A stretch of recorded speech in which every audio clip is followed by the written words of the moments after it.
Assalamualaikum warahmatullahi wabarakatuh. Apa kabar anak-anak bapak sekalian semuanya? Sehat? Alhamdulillah. Baiklah anak-anak bapak sekalian semuanya, pada hari ini kita jumpa lagi dalam rangka membahas materi pembelajaran pendidikan agama Islam dan budi pekerti. Baiklah anak-anak bapak, sebelum kita memulai pembelajaran kita pada hari ini, marilah kita buka terlebih dahulu pembelajaran kita dengan berdoa, yang dimana untuk doa saat ini bapak yang memimpin. Kita mulai. Bismillahirrahmanirrahim. Rabbi zidni ilman warzuqna fahman. Amin. Anak-anak bapak sekalian semuanya, yang dimana pada perjumpaan kita pada hari ini, yaitu kita membahas bab 2 tentang jujur dan menepati janji. Anak-anak bapak yang soleh dan soleha, sifat jujur dan menepati janji akan membuat hidup tenang dan bahagia. Sebaliknya, kebohongan dan ingkar janji membuat hidup sengsara, baik di dunia maupun di akhirat. Berkata dusta dan ingkar janji merupakan perilaku tercela yang harus dijauhi. Sungguh Allah Subhanahu wa Ta'ala akan membalas semua amal baik dan amal buruk di akhirat kelak dengan balasan seadil-adilnya. Ketahuilah wahai anak-anak bapak yang soleh dan soleha, kesempurnaan iman seseorang tercermin dari akhlaknya. Orang mukmin yang paling sempurna imannya adalah yang paling baik akhlaknya. Lihatlah di sekitar kita, banyak orang yang mengaku beriman tetapi buruk akhlaknya. Mereka mengaku beriman tetapi masih terbiasa berkata dusta dan ingkar janji. Sungguh sangat disayangkan. Seharusnya mereka menghiasi diri dengan sifat jujur dan menepati janji. Menepati janji merupakan sifat orang beriman. Setiap janji adalah hutang. Hutang harus ditunaikan. Dalam sebuah hadis dikatakan bahawa salah satu tanda orang munafik adalah mengingkari janji. Orang munafik akan ditempatkan di neraka yang paling dasar. Tentu kita tidak ingin dimasukkan ke dalam kategori orang munafik. Di akhirat kelak Allah Subhanahu wa Ta'ala akan menempatkan orang munafik di dasar neraka.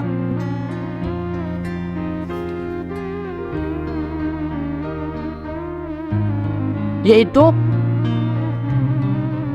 kita masuk dalam hal yang namanya adalah jujur. Jujur adalah perkata benar dan sesuai dengan kenyataan. Seseorang disebut jujur apabila berkata sesuai dengan kenyataan. Jujur merupakan salah satu perilaku terpuji yang harus dimiliki orang mukmin.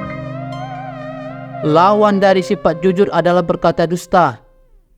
Sungguh Allah Subhanahu wa Ta'ala dan Rasulnya melarang umatnya berkata dusta. Bahkan dalam sebuah hadis dikatakan bahawa salah satu tanda orang munafik adalah berkata dusta. Dari Abu Hurairah radhiyallahu anhu, sesungguhnya Rasulullah sallallahu alaihi wasallam telah bersabda. Apa bunyi sabda Rasulullah? Yaitu tanda-tanda orang munafik ada 3 perkara. Yaitu yang pertama, apabila berkata dia berdusta. Yang kedua, apabila berjanji dia ingkari. Dan yang ketiga, apabila diberi kepercayaan dia mengkhianatinya. Na'udzubillah. Anak-anak bapak yang soleh dan soleha, mari kita jauhi sifat dusta dan membiasakan sifat jujur. Seorang muslim dan muslimah seharusnya menghiasi dirinya dengan sifat jujur. Seseorang yang bersifat jujur akan mudah mendapat kepercayaan orang lain.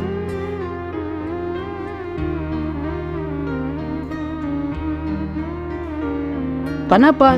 Karena kejujuran akan membimbing kepada kebaikan, dan kebaikan akan membimbing ke surga. Dan sebaliknya, kedustaan itu akan mengantarkan pada kejahatan, dan kejahatan itu akan mengiring ke neraka.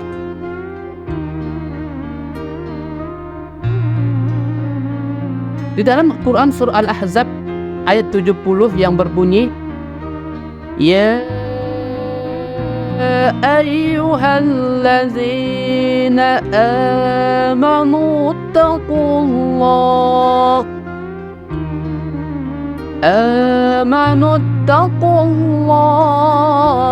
wa qulu qawlan syadida.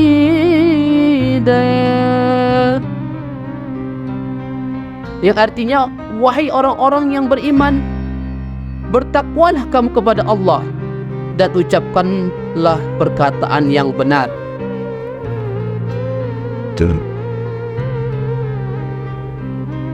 Nah, hakikat dari takwa adalah takut kepada Allah Subhanahu wa taala. Takut berbuat salah dan dosa. Seorang yang beriman kepada Allah Subhanahu wa taala hendaklah menyempurnakan dengan takwa. Orang yang bertakwa akan melandasi semua ucapan dan perbuatannya dengan kejujuran. Yang kedua adalah menepati janji. Janji adalah ucapan seseorang kepada orang lain yang menyatakan kesediaan dan kesanggupan untuk berbuat. Orang beriman pantang untuk ingkar janji. Menurut hadis Nabi Muhammad SAW, riwayat Bukhari dan Muslim, seseorang yang ingkar janji dikategorikan sebagai orang munafik. Sifat munafik merupakan bentuk perilaku yang sangat erat hubungannya dengan keimanan dan amaliyah atau perbuatan. Kesalehan seseorang tidak hanya diukur dari ibadah ma'dah saja, tetapi juga dari keluhuran akhlaknya. Janji adalah hutang. Hutang akan diminta pertanggungjawabannya sampai di akhirat. Di dalam Quran surah Al-Baqarah yang berbunyi, Bismillahirrahmanirrahim. وَلَوْفُوا بِعَهْدِ اللَّهِ إِذَا عَاهَدتُّمْ وَلَا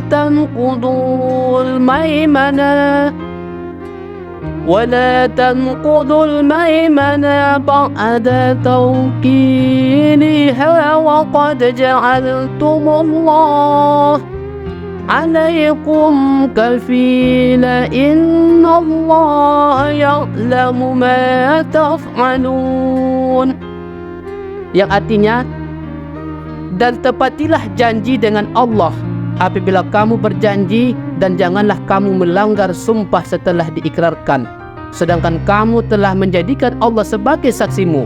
Sesungguhnya Allah mengetahui apa yang kamu lakukan. Dari ayat di atas menegaskan bahawa orang-orang yang melanggar janji dan sumpah kepada Allah Subhanahu wa taala akan mendapatkan azab yang pedih dari Allah Subhanahu wa taala di akhir kelak. Oleh kerana itu, kepada anak-anak bapa yang soleh dan soleha, mari kita harus menepati janji kita. Karena apa? Karena janji dapat menjadikan penyebab dihapusnya dosa kita dan dimasukkan kita ke dalam surga. Amin, amin ya rabbal alamin. Baiklah anak-anak bapa sekalian semuanya, apa yang telah kita pelajari pada hari ini hendaklah menjadi sebuah iktibar bagi kita ataupun pembelajaran untuk supaya lebih baik. Kenapa? Karena perbuatan baik akan membimbing kita kepada kebaikan, dan kebaikan akan membimbing kita ke dalam surga. Namun sebaliknya, kedustaan itu akan menggiring kita kepada kejahatan, dan kejahatan akan mengantar kita ke dalam yang namanya neraka. Na'udzubillah. Semoga anak-anak bapa menjadi sebuah generasi bangsa yang kuat, jujur dan menepati janji. Mungkin sampai di sini dulu pertemuan kita pada hari ini. Sebelum kita tutup, mari kita tutup dengan melapaskan hamdalah. Alhamdulillahirabbil alamin. Akhirul kalam. Assalamualaikum warahmatullahi wabarakatuh.